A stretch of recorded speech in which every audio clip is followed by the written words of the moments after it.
Unahon ni mo ni og imong mga tambal giya kamo kaon aron ma-maintain dili mo taas imong value car.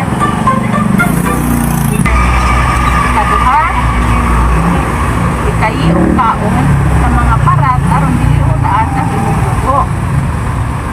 Katulo, imuhan ni imnon nga tambal sama sa giingon sa imong doktor para mamatay ang mga bakterya o kagaw. Kaupat, kung mulakaw ka, gamita imong sugod or walker aron malikayan ka dili ka matumba o mapiangan. Ikalima, butangi o bugnaw or ice ang tubag na parte sa imong lawas, buhaa o ibalik na food aron maminusan ang dugo ang bubag.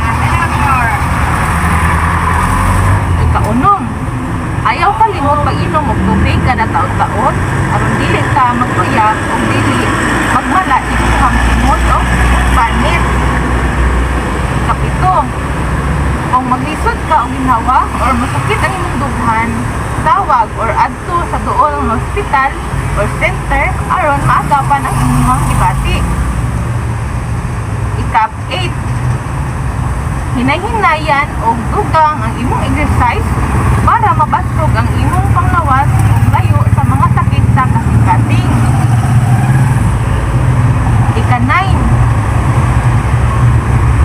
itipig ang mga tambal sa bugnaw, mala, o dili mainitan sa adlaw o insaktong lugar o ilabi na nga dili maabot sa mga bata. Ika-10, likayi ang mga oily, parat, o tamis nga mga pagkaon aron dili madaot ang imong tiyan o aron mahimsog ang imong